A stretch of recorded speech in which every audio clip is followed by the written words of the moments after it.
आईने हिंदी के एक नए एपिसोड में आपका स्वागत है, जहां आपके लिए लेकर आते हैं इंडियन डिफेंस की प्रमुख अपडेट्स को। और इस वीडियो में हम बेसिकली बात करने वाले हैं एरोनॉटिकल डेवलपमेंट एजेंसी के एक ऐसे कदम के बारे में जो आने वाले भविष्य में एयरक्राफ्ट निर्माण की जो पृष्ठभूमि है उसको बदल के रख सकता है। ये बात आप भी जानते हैं और हमें भी पता है कि पब्लिक और प्राइवेट सेक्टर अगर साथ में मिलकर काम करेंगी तो न सिर्फ एयरक्राफ्ट का निर्माण जल्दी होगा, बल्कि जो क्वालिटी है ये भी काफ़ी इंप्रूव होगी। और इसी चीज़ को लेकर एरोनॉटिकल डेवलपमेंट एजेंसी अब आगे बढ़ रही है। एरोनॉटिकल डेवलपमेंट एजेंसी एक ऐसे एक्सप्रेशन ऑफ इंटरेस्ट को इशू कर चुकी है जहां पर ऐसे इंडियन प्राइवेट फर्म्स की तलाश की जा रही है जो न सिर्फ एयरक्राफ्ट की स्ट्रक्चरल असेंबलीज को बना सकें, बल्कि उनको यहां पर इंटीग्रेट करने में इनकी मदद भी करें। एरोनॉटिकल डेवलपमेंट एजेंसी का ये जो इनिशिएटिव है ये काफ़ी महत्वपूर्ण है और इंडिजिनस कॉम्बैट एयरक्राफ्ट के प्रोडक्शन को एसेलरेट करने में ये काफ़ी महत्वपूर्ण भूमिका भी निभाएगा। एरोनॉटिकल डेवलपमेंट एजेंसी इस समय Tejas mark 2 advance medium combat aircraft, twin engine deck based fighter जैसे प्रोग्राम में काम कर रही है। और ऐसे में ये जो बढ़ती ऑपरेशनल रिक्वायरमेंट है इसको पूरा करने के लिए आडा का ये मानना है कि अगर पब्लिक प्राइवेट सेक्टर का एक कोलैबोरेशन होता है तो ये चीज़ें ना सिर्फ जल्दी होंगी, बल्कि समय से पहले ही हम इंडियन एयरफोर्स और इंडियन नेवी की जो एयरक्राफ्ट रिक्वायरमेंट है उसको पूरा भी कर पाएंगे। आपको बता दें कि इस समय डिफेंस कैपेबिलिटी को बढ़ाने के लिए और इंडिजिनस प्रोडक्शन को प्रोत्साहित करने के लिए सरकार भी इनका पूरा समर्थन कर रही है। जो पार्टिसिपेशन होगा प्राइवेट इंडस्ट्री का, ये पब्लिक सेक्टर के साथ एक कोऑर्डिनेशन में होगा, जहां पर जो एयरक्राफ्ट के जो सिस्टम्स हैं इनका निर्माण किया जाएगा।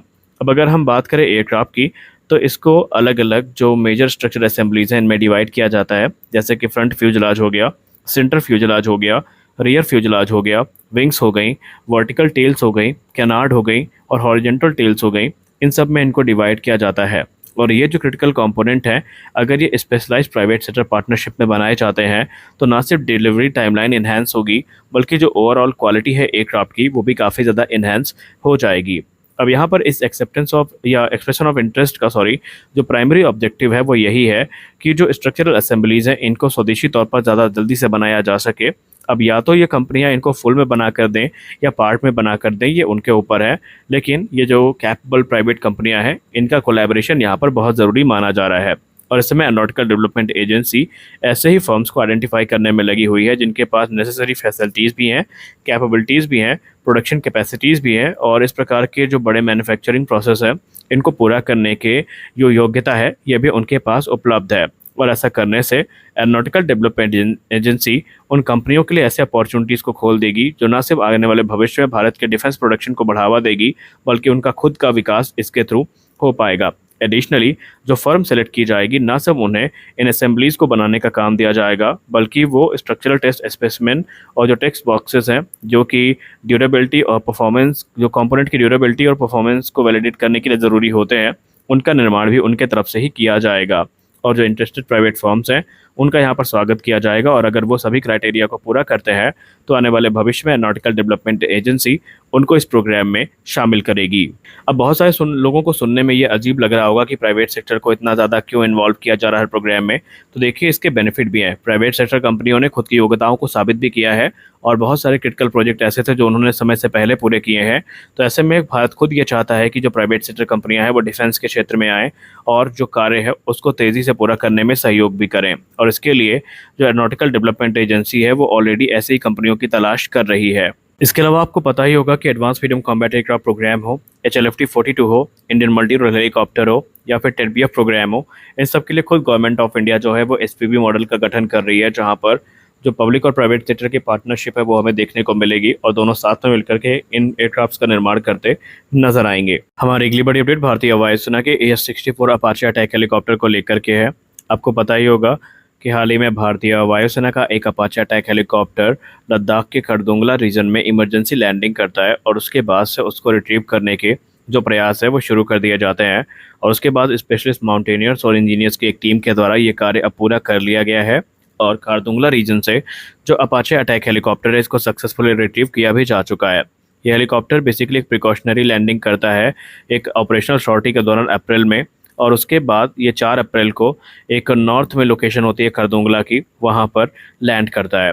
हालांकि ये जो लोकेशन है ये 18,380 फीट ऊंचा हाई पास है और वहाँ से उसी समय तत्काल तौर पर जो दोनों पायलट्स हैं उनको तो एयरलिफ्ट कर लिया जाता है, लेकिन हेलीकॉप्टर को वहाँ से रिट्रीव करना एक बहुत बड़ा टास्क था, क्योंकि जिस एल्टीट्यूड पर ये लैंड किया था वहाँ से इसको एयरलिफ्ट करना ऑलमोस्ट इम्पॉसिबल था।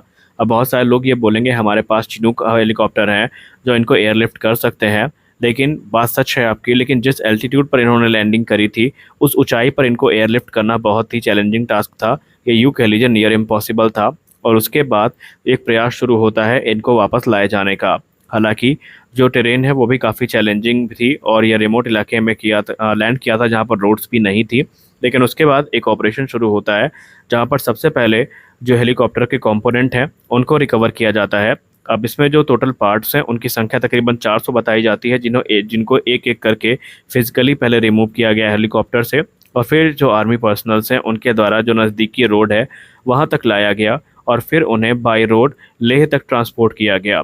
अब बारी थी एयरक्राफ्ट की फ्यूजलाज और जो इंजन है इनको रिकवर करने की। तो इसके लिए जो स्पेशलाइज्ड क्रेन है वो यहाँ पर किसी प्रकार से बाई रोड लाई गई और जो हैवी कंपोनेंट है इनको ट्रक में यहाँ पर लोड किया गया और फिर ट्रांसपोर्टेशन के लिए तैयार किया गया और अब ये लेह के लिए निकल चुके हैं।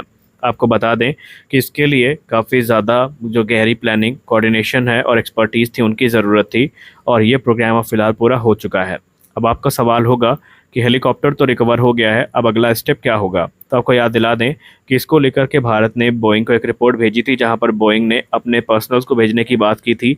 अब बोइंग के द्वारा इस हेलीकॉप्टर का इंस्पेक्शन किया जाएगा और इसको वापस से रिस्टोर करने में कितनी कॉस्ट आएगी उसका एक एस्टिमेट भारतीय वायुसेना के सामने रखा जाएगा।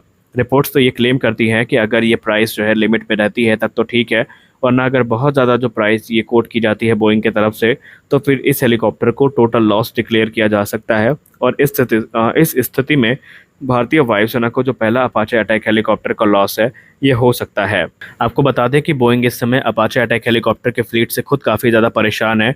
अमेरिकी वायुसेना के कई अपाचे अटैक हेलीकॉप्टर जो या तो क्रैश लैंडिंग कर चुके हैं या तो ग्राउंडेड किए जा चुके हैं, और इसी सेंस में आपको पता होगा कि भारतीय थल सेना जो अपाचे अटैक हेलीकॉप्टर के पहले स्क्वाड्रन को रेज कर चुकी है और उन्हें अपने पहले अपाचे अटैक हेलीकॉप्टर का इंतजार था, उनके डिलीवरी को भी तकरीबन 1 साल की डिले फेस करनी पड़ रही है।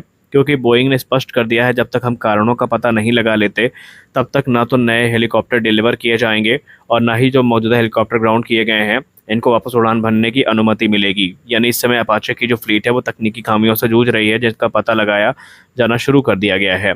और भारतीय वायुसेना के अपाचे अटैक हेलीकॉप्टर के साथ भी यही तकनीकी खामी हमें देखने को मिली है। तो हम आशा करेंगे फिलहाल सब कुछ सही हो और ये हेलीकॉप्टर एक बार फिर से हमें एयरबॉर्न दिखाई पड़े और भारतीय वायुसेना की कॉम्बैट कैपेबिलिटी किसी प्रकार से प्रभावित ना हो। तो आज के इस वीडियो में बस इतना ही। आशा करते हैं कि आज का ये वीडियो आपको अच्छा लगा होगा। वीडियो अच्छी लगी तो वीडियो को लाइक करिए, नए हैं तो चैनल को सब्सक्राइब करिए। साथ ही साथ आप ये भी बताइए क्या भारतीय वायुसेना को एडिशनल अपाचे की तरफ जाना चाहिए जो कि वो प्लान कर रही है, या फिर हमें LCH पर अपना ध्यान केंद्रित करना चाहिए। इसका जवाब भी कमेंट सेक्शन में ज़रूर दीजिए। मिलते हैं अगले वीडियो में, तब तक के लिए जय हिंद।